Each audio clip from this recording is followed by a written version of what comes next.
tous, c'est Alan dans cette deuxième partie pour apprendre à finir le Rubik's Cube.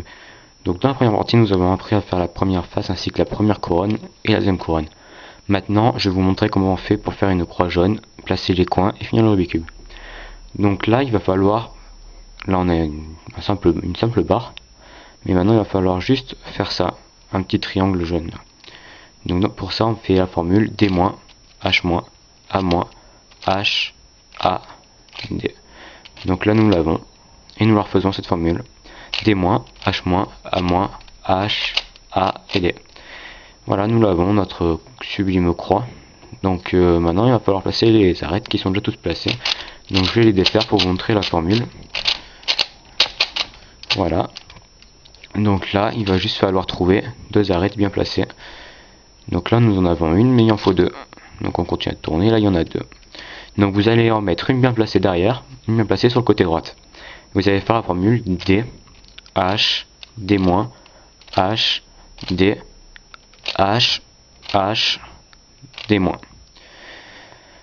Donc la formule c'est, je vous la redis, hein, D, H, D-, H, D, H, H, D-.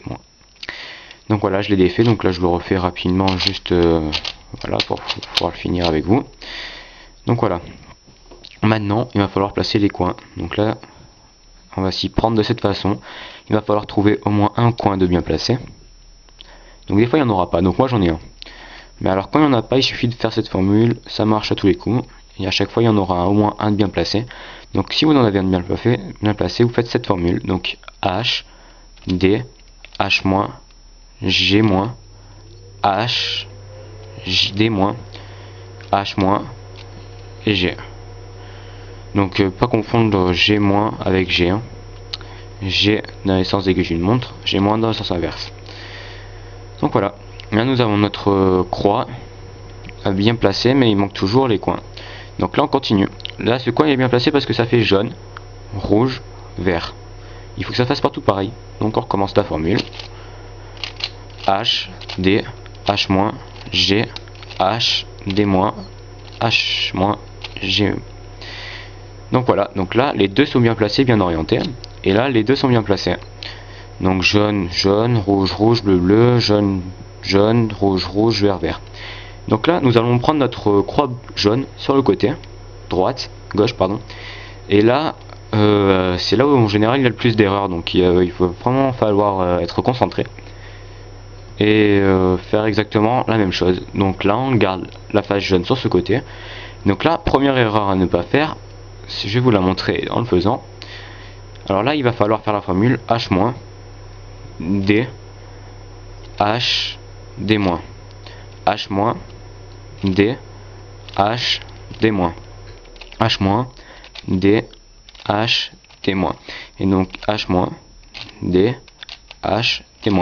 Et donc là, elle était là la première erreur à pas faire. À chaque fois, quand il est placé, vous voyez, là il était placé, mais à chaque fois on fait le D-, et c'est très obligatoire, très, excusez-moi, très, comment dire, très nécessaire, voilà, on va dire ça.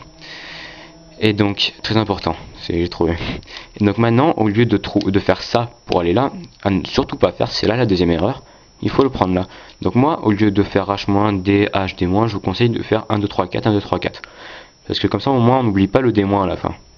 Donc H-, ça fait le 1, D, ça fait 2, D-, 3, H, excusez-moi, 3, D-, 4, H-, 1, D, 1, H, 3, D, 4, D-, 4. Et voilà, nous avons fini notre Rubik's Cube. Donc voilà, c'était Alan pour cette vidéo et juste quelques remarques pour la fin. La formule de la fin, si on la fait 6 fois d'affilée, donc H-, D, H, D-, si on la fait 6 fois d'affilée, on peut se rendre compte que le Rubik's Cube se refait tout seul. Vous voyez, 2, 3, 4, ça fait 1, 2, 3, 4, 5 et 6. Et il se refait tout seul. Et donc je tiens à vous dire quelque chose pour les formules. Je les remets à la fin, à la description. Donc elles seront toutes comme ça, vous pourrez, si vous n'avez pas le temps de les comprendre dans la vidéo, elles y seront. Et donc voilà, c'était Alan pour cette vidéo, et je vous dis au revoir, et peut-être je ferai une vidéo pour apprendre à finir le Rubik's Cube 4 x 4. Voilà, merci à tous.